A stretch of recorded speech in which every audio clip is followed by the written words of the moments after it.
C'est Chantal Bonnemaison qui est notre invitée. Bonjour Chantal. Bonjour Valérie. De la librairie Colophon à Grignan, qui est aussi un musée de l'imprimerie, qui est aussi un atelier de typographie, qui est un endroit absolument merveilleux à découvrir, absolument, par exemple ce week-end. Chantal, lorsque nous nous sommes vus à Grignan, la dernière fois, votre dernière phrase a été « Je fais le plus beau métier du monde ». Ça m'est resté. Et ça, j'ai vraiment eu envie que nos auditeurs partagent ce bonheur. Alors, Chantal, quel est votre métier si merveilleux ? Eh bien, je suis libraire. Et c'est vraiment un métier fabuleux. Depuis que je le pratique, je ne regrette pas du tout d'avoir choisi cette voie. Parce que je fais plein de découvertes. On découvre des livres qu'on n'aurait pas forcément lus, des écrivains qui sont charmants, des lecteurs qui sont attentionnés, qui sont toujours présents. Non, c'est que demander de plus. Alors, est-ce que vous êtes libraire tout court ou est-ce que vous êtes libraire à Grignan chez Colophon ? Alors, je suis libraire à Grignan chez Colophon. Est-ce que ça change quelque chose ? Ça change tout. Oui.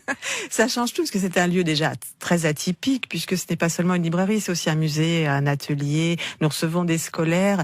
Et en plus, avoir une librairie dans ce lieu, ça veut dire une librairie particulière, où on n'a pas le système d'office, où on choisit les livres, où je choisis les livres que j'ai envie de vendre, puisque c'est moi qui fais la sélection. Et puis, que dire de plus ? Pas grand-chose. Voilà, c'est un petit peu, c'est vrai que c'est un lieu de vie qui s'appelle Colophon. Alors Colophon, ça veut dire quoi ? Eh bien, Colophon, c'est l'achevé d'imprimer en fin d'ouvrage. C'est la marque de fabrique, en fait. C'était un endroit où l'imprimeur, celui qui fabriquait les livres, qui imprimait les livres, mettait sa patte.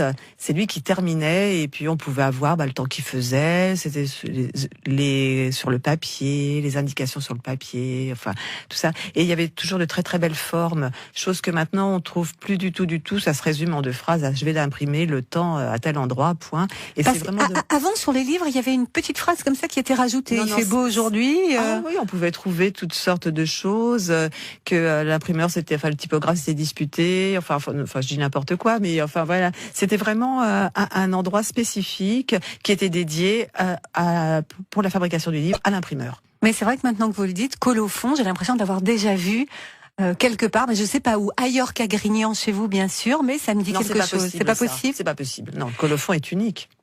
Oui, d'accord. Mais est-ce que c'était écrit dans les livres, Colophon ? On sait pas. C'est pas spécifié. Ça s'appelait comme ça, mais c'est pas spécifié. Ouais.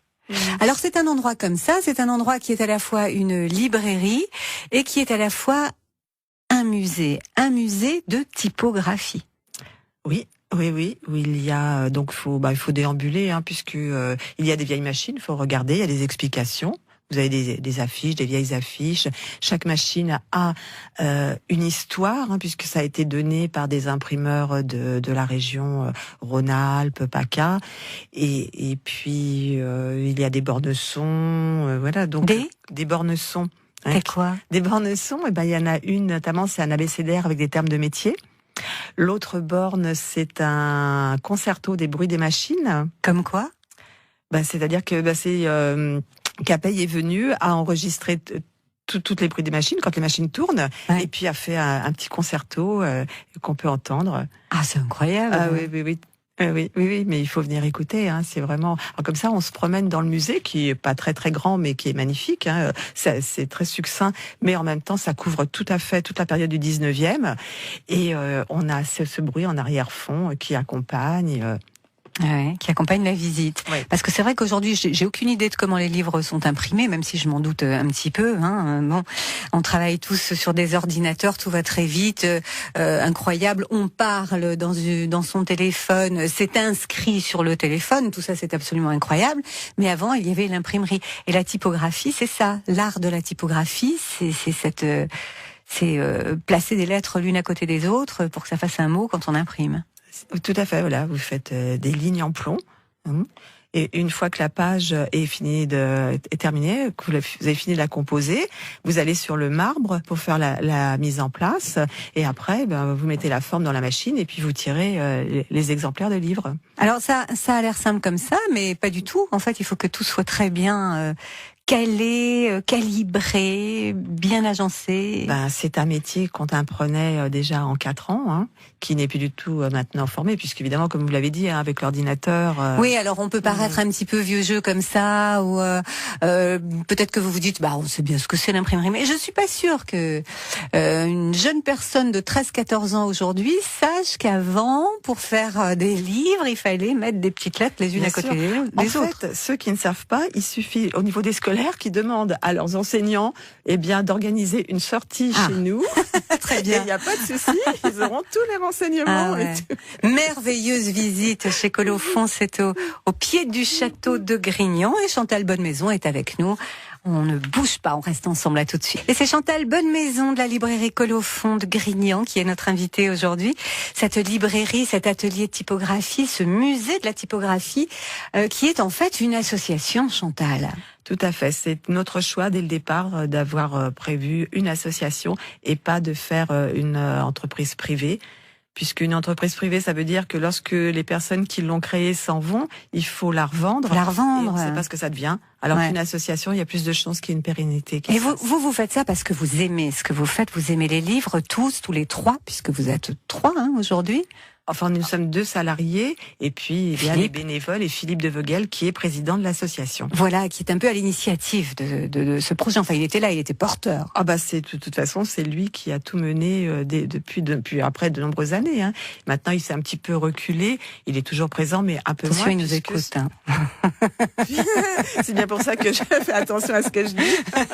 Philippe de Vogel, qu'on écoute tout de suite. Oui, Philippe, on vous a un petit peu par la magie des airs, parce que quand vous parlez de votre boulot et de l'imprimerie, vous faites une analogie qui nous est fort sympathique dans la région. Écoutez donc.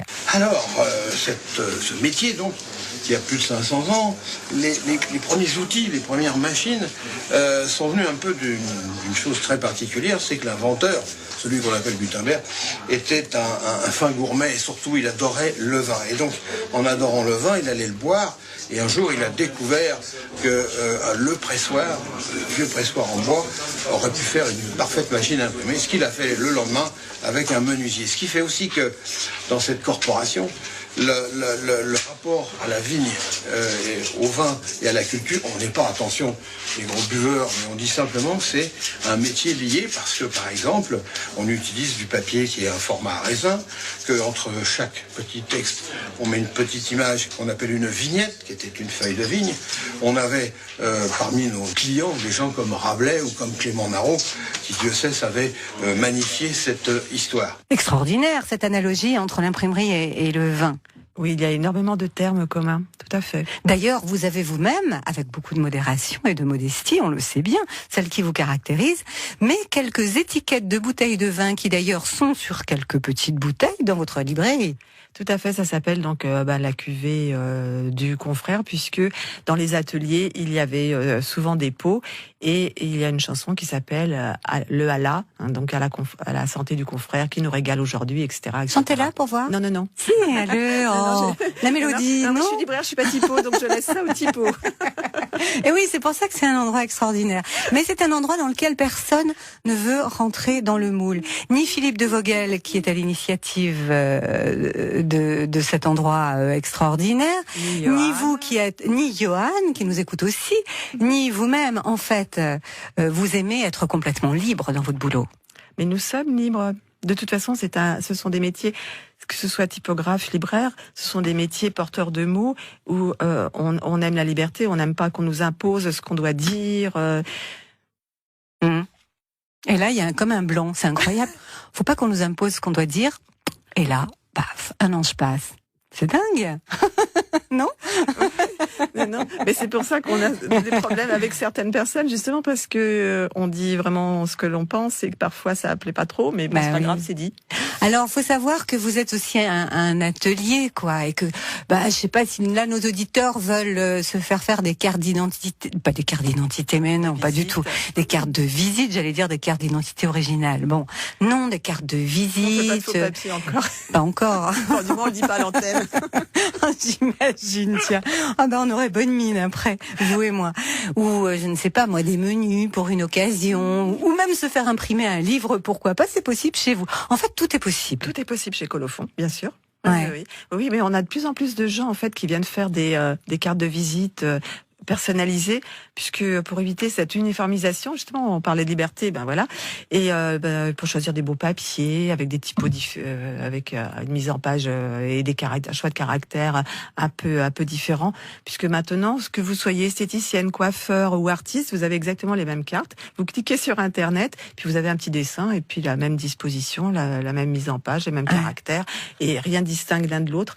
Et il y a quand même, heureusement, des gens qui ont envie de quelque chose de différent. Oui, mais de plus en plus. Mais heureusement, il y a des gens qui savent encore le faire parce que ce sont quand même des métiers, alors libraires, vrais libraires, hein, si on en rencontre quand même, oui, il y en a, de bons qu'on rencontre l'après-midi à 16h15 pour le coup de cœur pour notre livre du jour, on en connaît. Mais des typographes, quand même, il y en a plus beaucoup aujourd'hui. Non. Il y en a plus, carrément. De toute façon, il n'y a plus du tout de formation en tant que typo sur le plomb, c'est fini. On forme plus du tout de typographe puisque Johan a été formé par Philippe, tout simplement.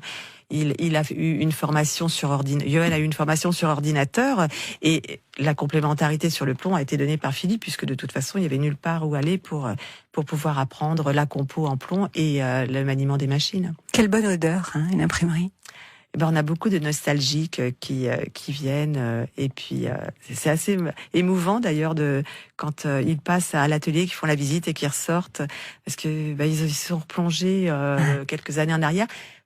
En fait, il n'y a pas si longtemps que ça, on retrouvait encore des ateliers typo dans les petites villes, même à Valence, il y en avait plusieurs, à Romans, à Montélimar, il y avait des ateliers typo qui faisaient ce qu'on appelle les travaux de ville. Mais là, avec le numérique, ça a tout balayé. De toute façon, c'est fini. C'est pour ça que nous, on a notre place. Vous prenez la place. Et la typo revient. Ouais. Et c'est un bel endroit qui continue à vivre régulièrement. Donc, vous recevez les auteurs pour des moments de rencontre. On en parle sur France Bleu Drôme-Ardèche. La prochaine, c'est Suzy Morgenstern. Alors, tous ceux qui ont lu des bouquins pour enfants, pour ados, peut-être vous ou vos enfants, elle sera là à l'occasion d'une journée dont on va reparler, bien sûr. Ce sera le 8 octobre et ça s'appelle le Petit Colophon Rouge. Voilà, on réexpliquera ce que c'est. Moi, je suis venue la première fois chez vous. Je ne sais plus comment ça s'appelait. Et on va finir comme ça, cette rencontre. Mais je voulais parler de la première fois que j'ai mis les pieds chez Colophon. C'était une fête, une manifestation, j'ai oublié le nom. Mais vous m'aviez invité à rentrer dans une minuscule pièce qui ressemblait à une cabine de bateau. Et je pouvais écrire ce que je voulais. Il y avait tout à dispo, je pouvais rester toute seule et écrire un message comme, un message comme ça. C'était quoi à ce moment? Alors, il y avait effectivement une cabine de paquebot qui maintenant n'existe plus puisque nous avons eu un don d'outils d'écriture, d'outils de voyage, d'encriers avec des pièces assez rares. Et donc, on a mis en scène et des écritoires où les gens peuvent venir écrire. Ah, on peut toujours venir écrire. On peut toujours écrire, oui. Il y a 5-6 très beaux écritoires avec du papier, des plumes à disposition pour faire des petits essais de calligraphie, écrire ce que l'on veut. Ça fait partie de la visite musée. Ça se termine dans les prisons avec une de des cellules où on retrouve tous des plumes, des encriers de voyage et on peut s'essayer à faire ces petits mots. Ouais, ces petits mots magiques que l'on peut écrire à Colophon, donc au musée. Vous passez par la librairie, vous y rencontrerez une passionnée de bouquins qui saura vous dire quoi lire, comme beaucoup de bons libraires.